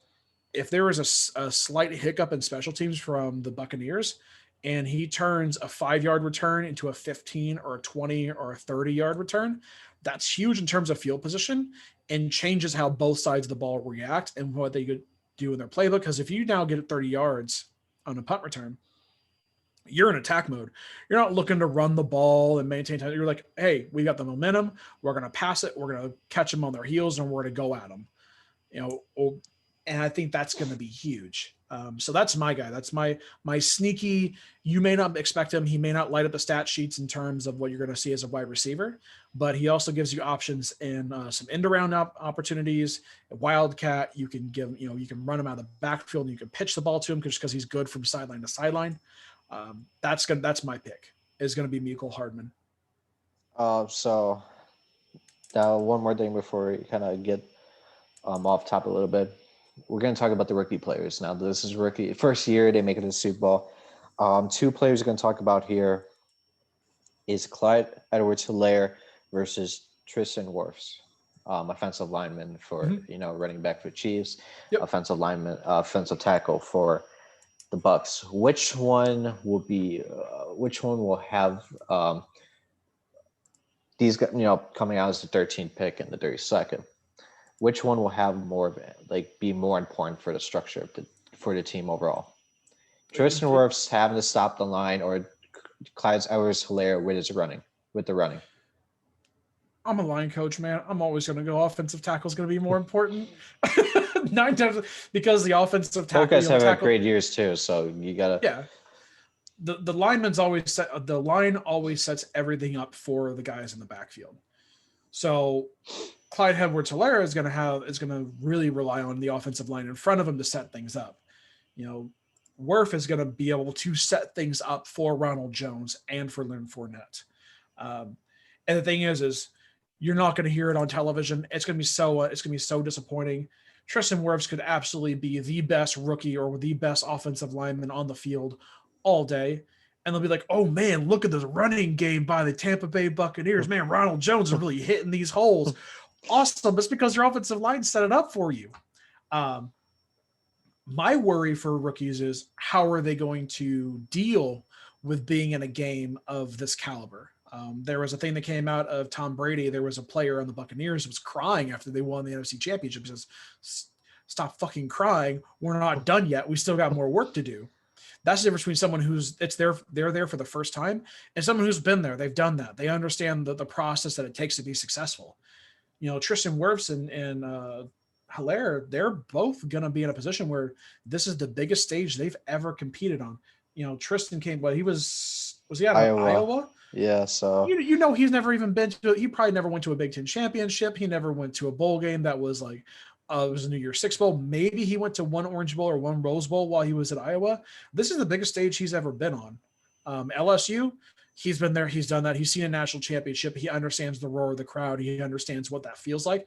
This is going to be a Raymond James Stadium that's going to be relatively empty because of COVID protocols. It's going to feel, I think, to them like they're playing in a scrimmage or a practice, although they've played all year. It just doesn't have that same type of gravitas. But my worry is how do these two rookies interpret being on the biggest stage in the world in terms of American football? And I think that's going to be a bigger storyline than who's more important for the team. Tristan Wirfs, if he's successful, run game looks good. Ronald Jones gets some big holes. He, hits the hole and he scores a touchdown, and Leonard Fournette the same thing. With Helaire, as long as Eric Fisher isn't that big of a loss, sees a good hole, hits it, and succeeds, and maybe he sets up some really big passes through play action for Patrick Mahomes. Interesting fact. I think I go the same. I think go offensive line too. I think that's going to be really important. Wirfs is considered having a better year. Edwards-Helaire. It's just hard to do it when not being you wish you had Derrick Henry type 2,000 yards, but great rookie, good rookie year, productive rookie year. It's hard to do with the pass game. You don't know how many slants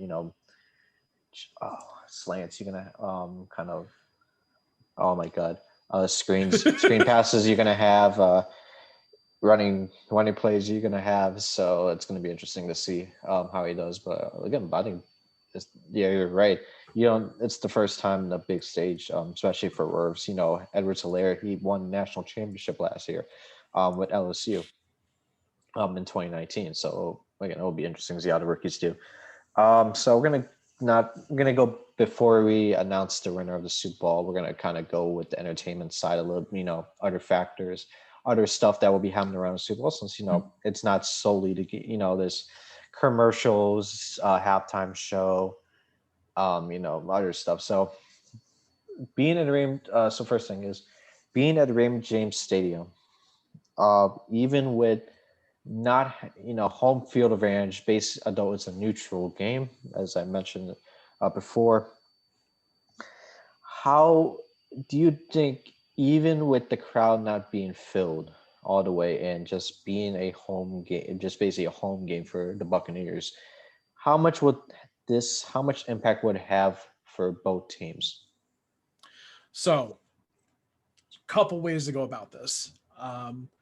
Currently, the Chiefs are like a 3-point favorite. As at a neutral site or on the road, basically, which I think is huge considering that, for Vegas betting, the home team usually gets a 3-point cushion just because they're the home team. So this means that the Chiefs are essentially getting a 6-point cushion on this. So they're really getting they're considered the favorites. They beat the Buccaneers at Raymond James earlier this season already by 3. Do I think it's going to be huge? There's going to be a huge difference. I think there's always a difference if you have to travel. The Buccaneers wake up in their own homes. They drive to the stadium. They go through their usual routine. They don't have to worry about jet lag. They don't have to worry about eating someplace that they haven't had or what the quality of the food is going to be. They know exactly what it's going to be when they get there 100% of the time. It's comfortable. They're going to be in the right mindset. Where the Chiefs still have to adjust. They've been there this season already, and they won. But at the end of the day, you still have to travel. Still got to get on a plane. You've got about a 1-hour time difference between Kansas City and Tampa Bay.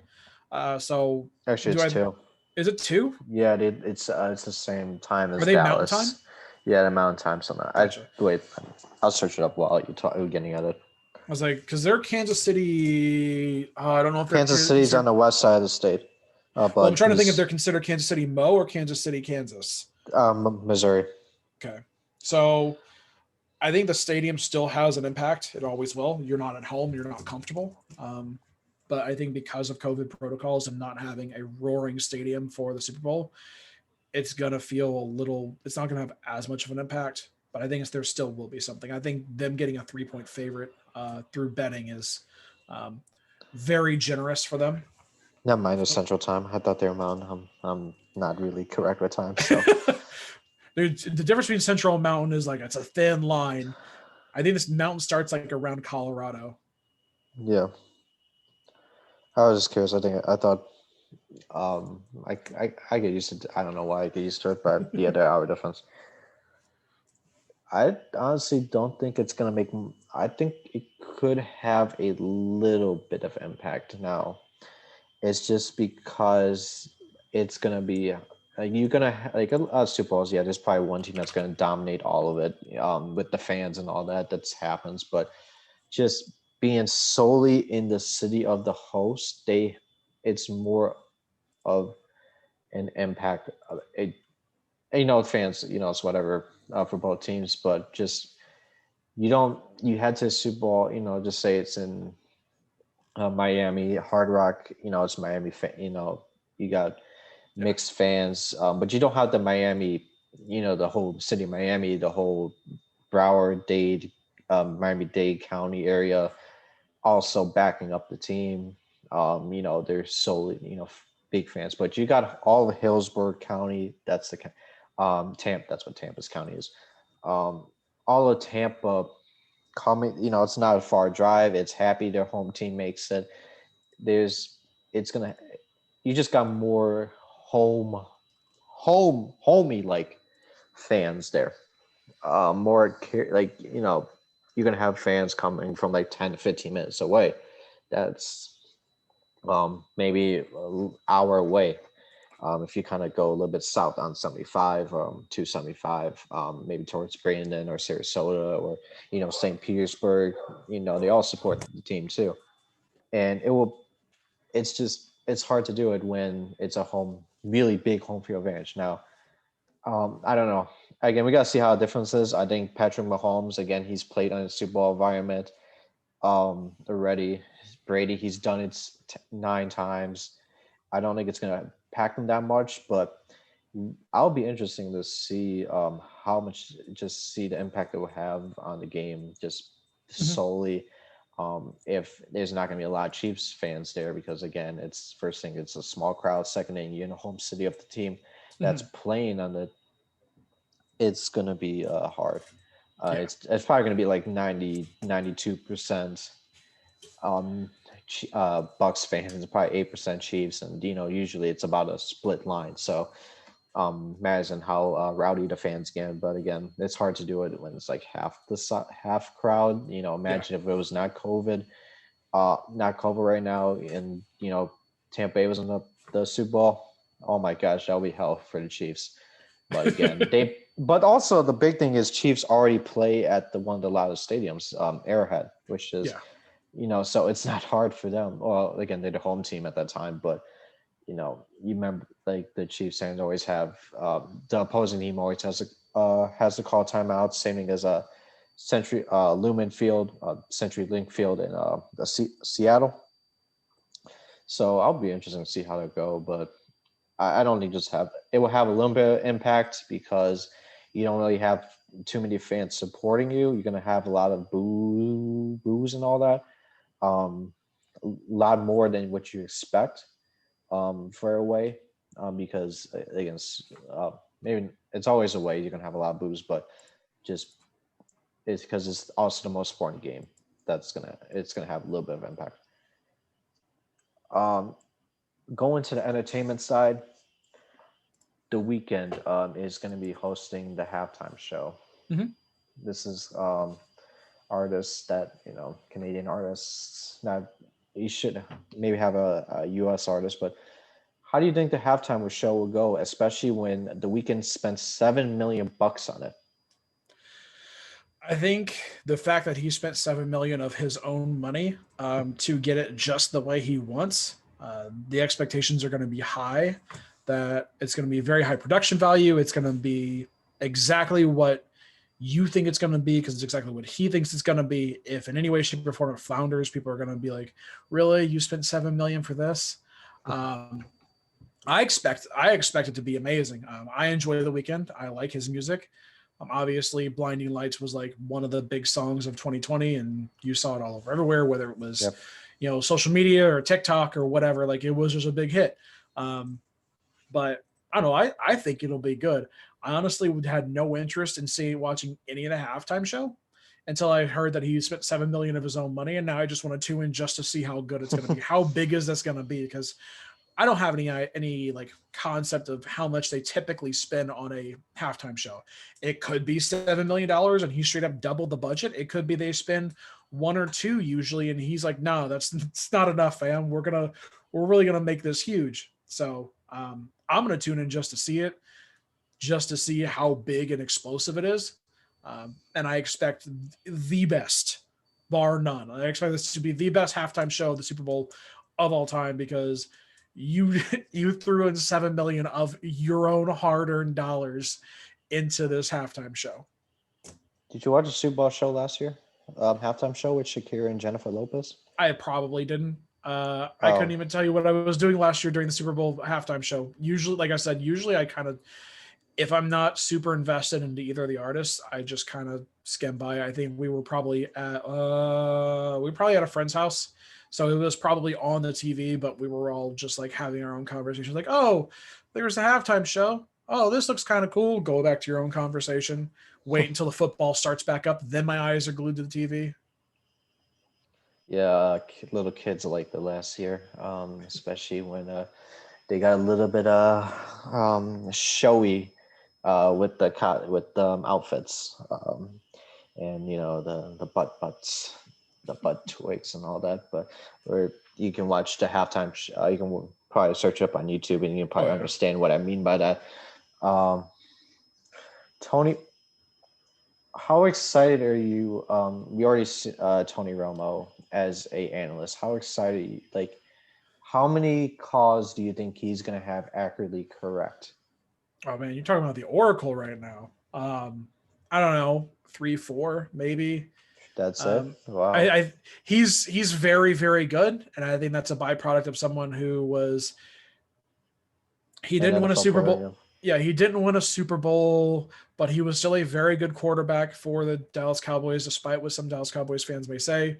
I've heard some very colorful names about him from my family because I have a family member who's a Cowboys fan, but I think that's just it's a byproduct of you've been in the system, you understand what's going to happen. You're a student of the game. You can read defenses. You can kind of guess with pretty high level of accuracy. Um, I don't think he just predicts the whole damn game. I don't think you're going to see 60 minutes of Tony Romo like, oh, that's going to happen and that's going to happen and that's going to happen and that's going to happen. Oh, there's going to be a touchdown here. Like I don't think you're going to see that, but I think you'll see enough that it's going to be spooky. And I think three or four, maybe like a couple of them in a row being exactly like on the nose would be on brand for him. But like I said, 3, 4, maybe 5. I don't think you hit anywhere close to 10 or a dozen. I think it's just, it's a small handful. And you're like, oh, okay, that's kind of spooky. He's really good at this. That's why they pay him a lot of money to be an analyst, because he's very good at this. But no, like not a whole bunch. Oh, I expect like that'd be like 15 at the quarter. 15 and a buddy, you're asking him to basically That's predict one every half all Well, offensive of all the offensive plays in a quarter. yeah. Um, just do you think with that, like, first thing, do you think that ruins football a little bit? And second thing, with how good Tony Romo is, do you think he will take a coaching role rather than like a TV analyst role, like especially as offensive coordinator in the So future? to answer the first question, it depends on who you are. If you're someone that just watches football for the entertainment aspect and really don't care about the X's and O's, I don't think he adds anything to the experience. I don't think he takes anything away. I think if anything, you just kind of you just tone him out, like, oh, okay, he's talking about this, and I want to watch big men crash into each other. Um, if you're a coach or you're someone that's a little more well versed in football, I think it's a weird entertainment aspect. I think he adds more than he takes away, because you're like, oh shit, he saw that and that's what he called. That's really cool. Like, how did he see it? Especially if you're, people nerd out about all kinds of things, and if you nerd out about X's and O's about football, it's more of an interesting thing. One thing, when I was coaching football, I watched my head coach, while I was in the box, diagram an entire play from seeing it once, both sides of the ball, offensive, defensive sides of the ball. He saw it once, wrote the whole thing down on paper immediately. And to me, that was fascinating. I was like, how did you do that? He goes, I've been around it long enough. I've taken the time to train my eye to actually see these things. So that's how I can pick up on it. I think Tony Romo was in that same box. He's trained his eyes to see these things, so he can just kind of call them out, and he can guess what things are going to happen before they're going to happen. And it comes off as spooky and oracle like, but I think it's just because he knows. And I think it's for nerdy type of people into football. I think they enjoy that. Um, and I'm sorry, what was the second question? And will he take Do like you think he'll get a a coaching role? fence? Yeah, coaching role.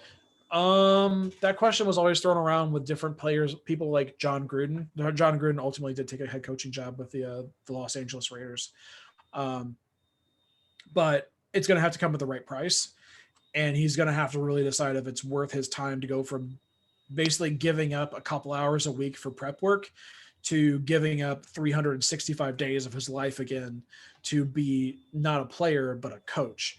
I mean, that's a completely different lifestyle change. I think for some people, once they're an analyst, they're like, I'm done. They're paying me 7 figures every year to be on TV for 3.5 hours. And then I've got like 4 days off, a week of prep work, and then I'm back in the studio. Um, he would probably enjoy it, but the price would have to be right, and would have to be an astronomical contract for whatever it is. I think he'd be great as an offensive coordinator first, and then kind of transition up.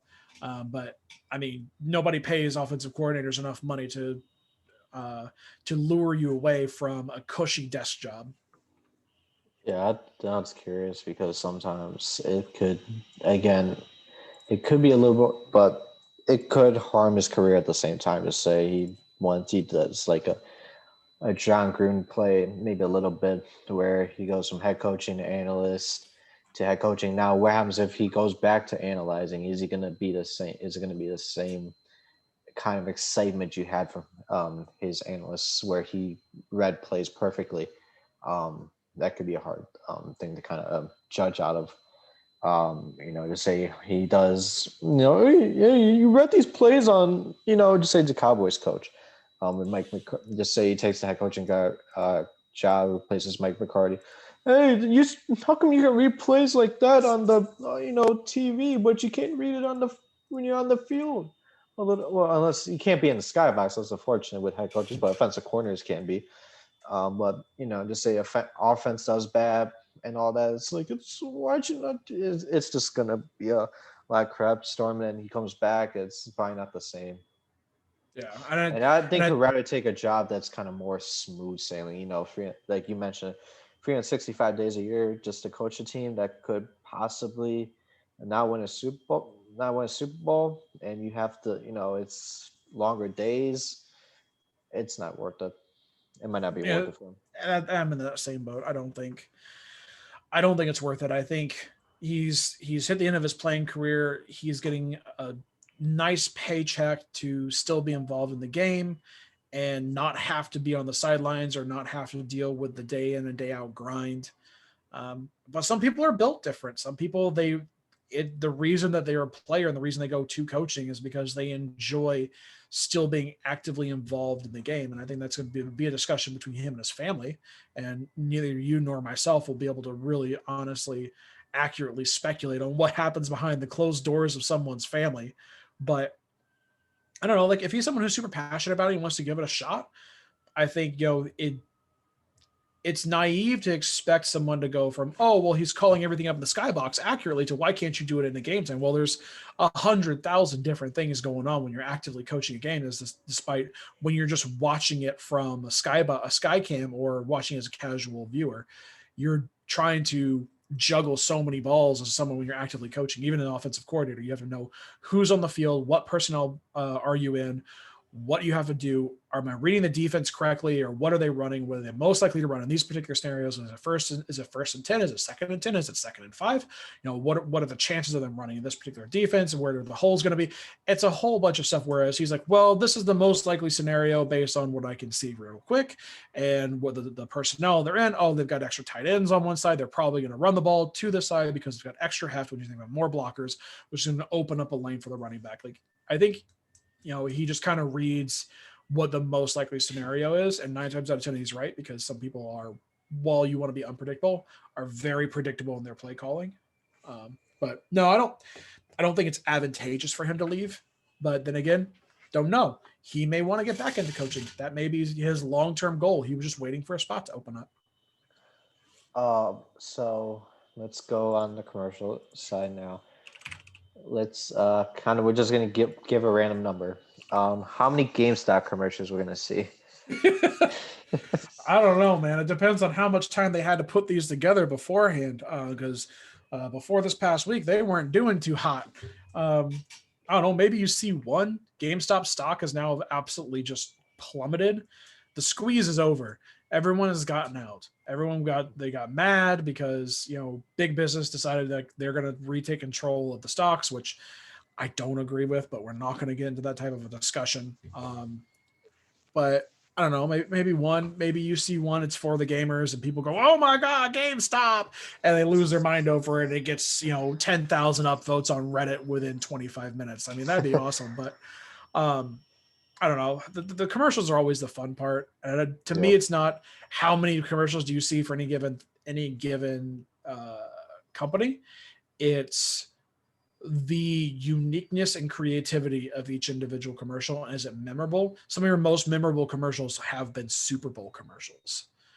So that's what I'm more interested in. If I'm watching the commercials, I want to see how memorable is it, because there's times I sit on the couch with my wife and we'll watch a commercial and I go, it's a dumb commercial. Like, just watch them, like Liberty Mutual, awful commercials. To me, in general, just terrible. I just like bad commercial. Don't like that commercial. But at the same time, it's also a good commercial, because now I'm here on a podcast talking about Liberty Mutual with you and their terrible commercials. But now I'm plugging a product that I don't use because I remember how bad their commercials are. Free ad. Exactly. It's bad. That's on the negative side. Let's add this, just opinion. Just would you do this or not? Just say you were you're starting just say your business is at $500 million. Would you spend any of it on a Super Bowl commercial, even if it will help a lot, even with how expensive it is for a Super Bowl commercial?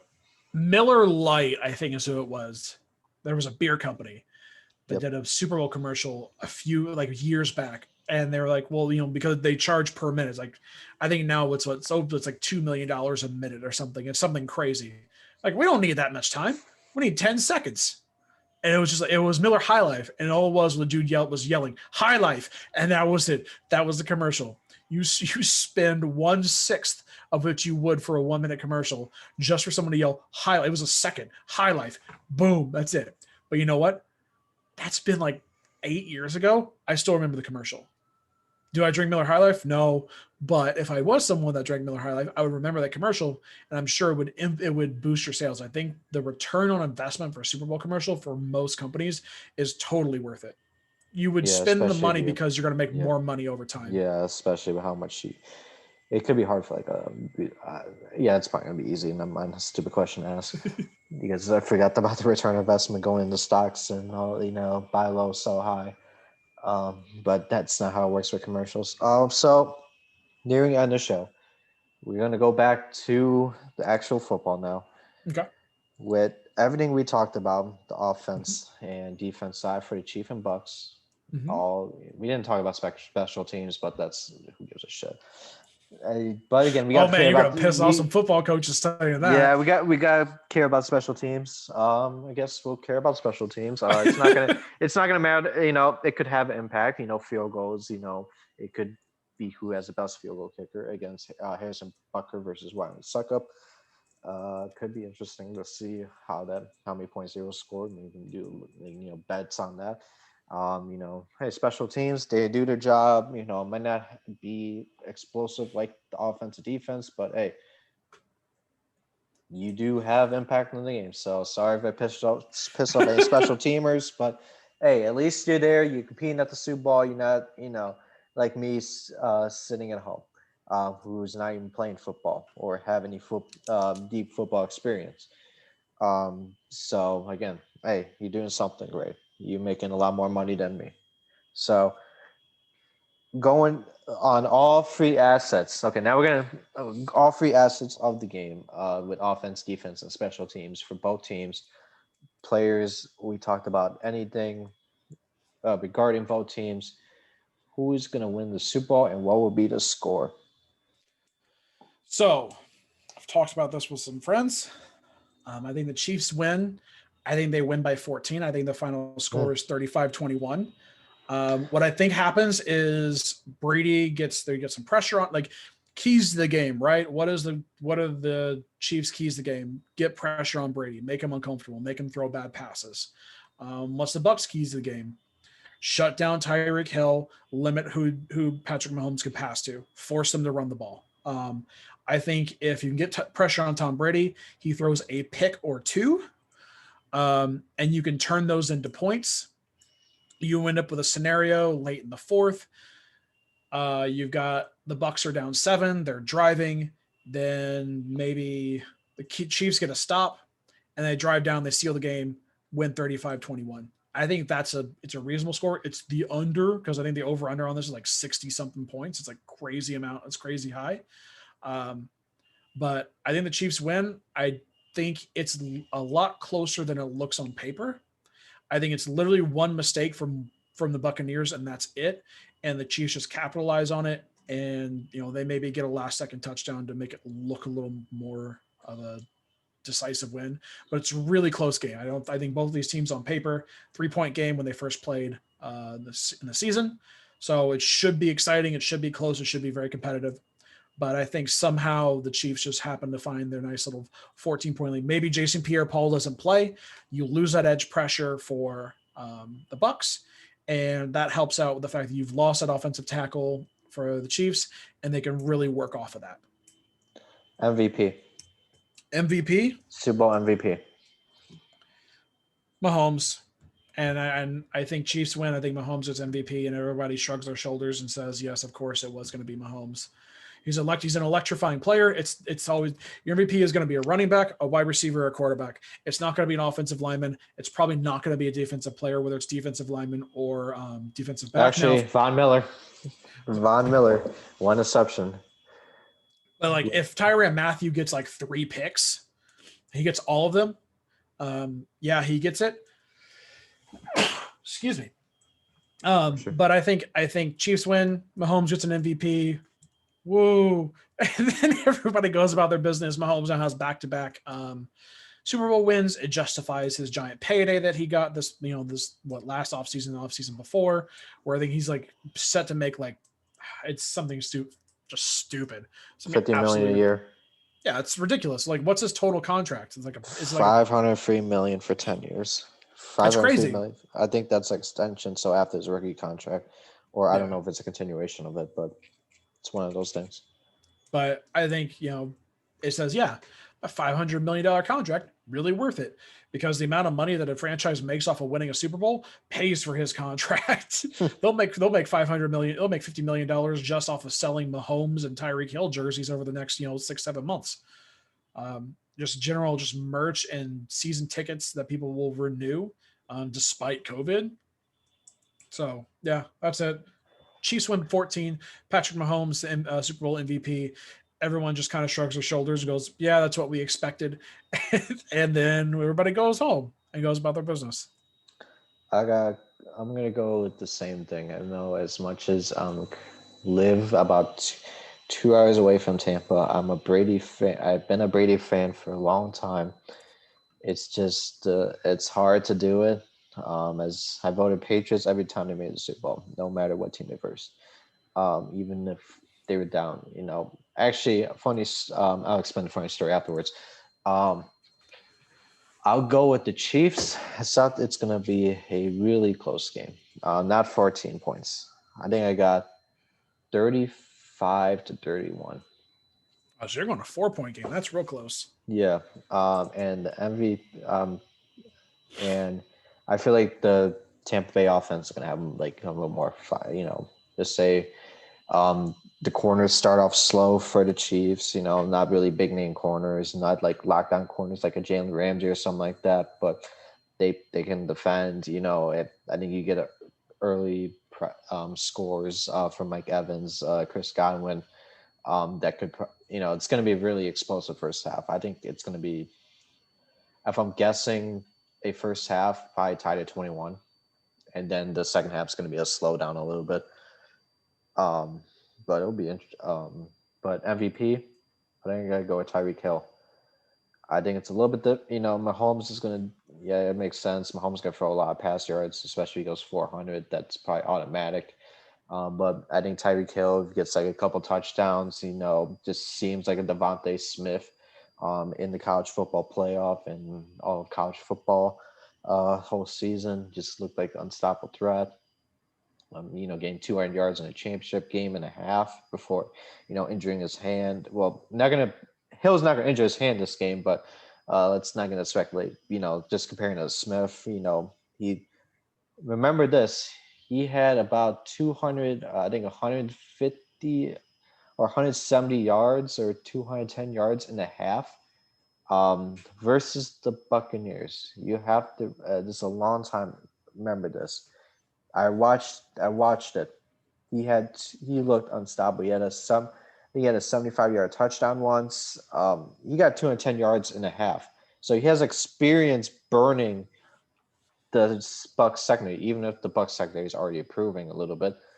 You got to remember that was one half. That was the first half, and he slowed down. But they won the game by 3. That it was shocking. The game was that close, especially with how Tyreek Hill was just lighting that defense up. And I feel like he could repeat. He's going to repeat that again, and he's going to have probably the same, a similar, maybe a little bit less, maybe same or a little bit higher stat line than the regular season bout against the Buccaneers. If he duplicates that stat line that he had against Tampa Bay the first time, he absolutely deserves MVP. Yeah. If that man puts up 269 yards and 3 TDs, yeah, give that man MVP. Now, what's insane is his 13 catches for 269 yards was in the first half, which is good on the Tampa Bay part for being able to be like, oh yeah, we got to cover this guy. But if he can do that, if he can just even remotely replicate that for the first half, and then put up, let's say he put up 269 in the first half, he can put up 50 yards second half, 300-yard game. That's ridiculous. But if you're picking Tyreek Hill, if he can duplicate that, and then the thing is, when you're talking about, it's like he's gonna have to get 200 plus yards, he's gonna have to get 3 TDs, he's gonna have to show out to get that. But if he can duplicate that line, sure, give it to him. He deserves it, 100%. But if he doesn't duplicate that line, I still firmly believe it's going to be Mahomes. Interesting. So that's going to be it, talking about the Super Bowl 55. Closing topic here. Since the guy who messaged me. Let you give the shout out. I don't remember his name. Might as well look it up right now. You said you were a Falcons fan, Georgia fan. I am. What's not? What is one free eight? Let me get the name. Pinoy Night Fight. Five. Um, Yep. what is one player from free agency? One that you want to get for your Falcons. If and actually, we'll do it. If you want Matt Ryan replaced. No. Oh, okay. Keep Matt Just Ryan. No. just curious. So I am not on the cut Matt Ryan train. I know a lot of people are because he's getting older. Matty Ice is melting. He's still a Oh, I got a very phone capable call. Like, quarterback. continue. Okay. He's still a very capable quarterback. He can still do the job that he needs to do. He still puts up fantastic stats. I'm looking like from the top list of free agents. Trent Williams would be great. Getting a tackle, and I think he'll go cheap. Didn't play a snap in 2019.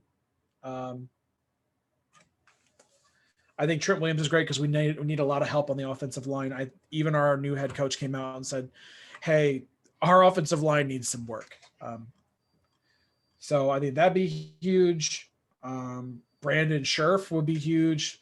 Basically, looking at someone that's going to be a blocker, that's going to be able to set up the run game or keep Matt Ryan clean. So free agency, give me a guard, give me a tackle, give me Trent Williams, give me Brandon Scherf, give me these two guys that are reliable on the line and can. I think actually I would take Brandon Scherf over Trent Williams because I think the interior needs more work than the exterior. Now, I also don't know what's going to happen to Alex Mack.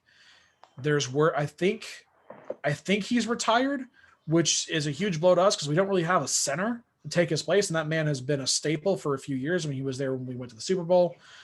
So I think if you can find a good center to replace him, it'd be great. But I'm not in the hey, we need a new quarterback. Find yourself a quarterback in the second, third round this year if you want to find a quarterback. Let him sit behind Matt Ryan and develop.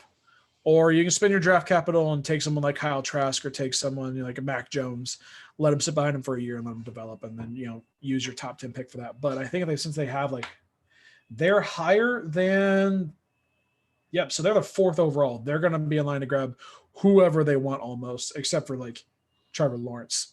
I think Trevor Lawrence goes number one to the Jacksonville Jaguars. But free agency, give me an offensive lineman all day. As much as love the defensive line isn't great for the Lions, I don't think that's. I can't really solely blame. Actually, that's a big concern. Fuck that, because they allowed a lot of rushing yards. But I gotta go with the secondary. They got smoked. I don't know who they can find as a second corner. I they looking at we had Arani. Whatever his last name is. I don't want to pronounce it. Desmond Trufant. He's former Falcons player. Might as well give you a fun Yep. fact there. Wasn't really that great than what he was early in his career.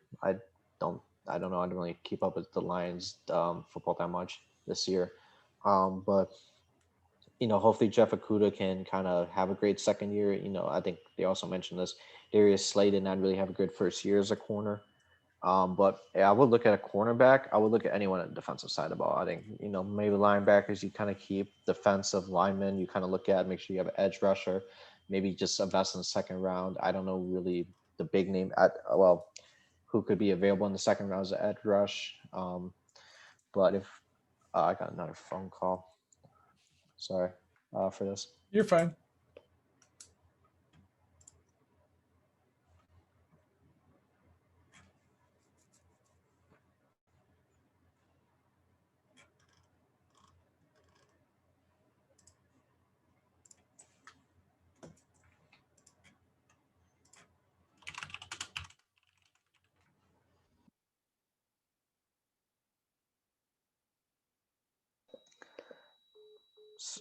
Oh, that's interesting. I'm getting food. Actually, I'm getting food calls. So that's what the phone call was.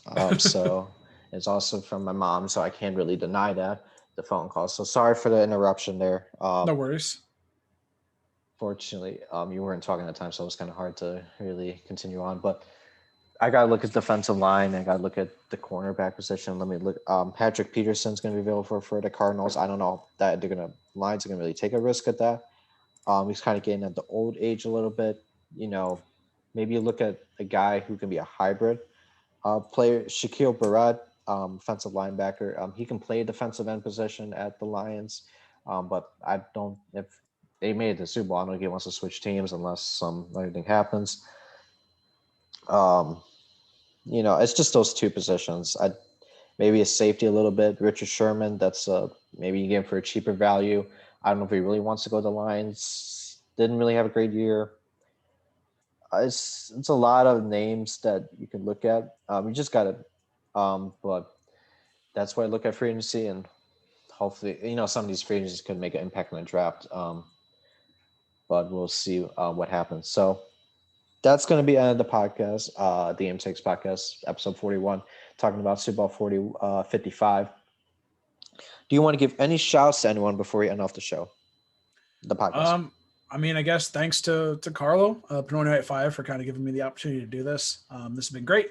I had a fun time talking about football. I don't get to do this nearly as often anymore. And then, am I okay to do like some plugging? Yeah, you can do it. Anything you want. Okay. So, if you guys are ever interested in anything I do, so like I said, I'm the head coach for Devonport University. You can always follow me at CPGram5 on Twitter or at DU_esport, which is our esports Twitter, to kind of keep tabs on anything that we're doing there. I'm always happy to talk about football. Ever want to at me and tell me if my takes are stupid or awful, please feel free to do so, and I'll argue you in the comments. Thank you for joining me on the podcast. As we're going to be returning, we're not going to have any episodes in the next couple of days. For anyone who watches on YouTube, we're not going to have any podcasts in the next couple of days. We're going to still going to kind of research guests, kind of find potential guests for some other topics, come with more topics. So yeah, it's going to be on the podcast. Thank you guys for watching. Hopefully you guys enjoy. Bye. See ya.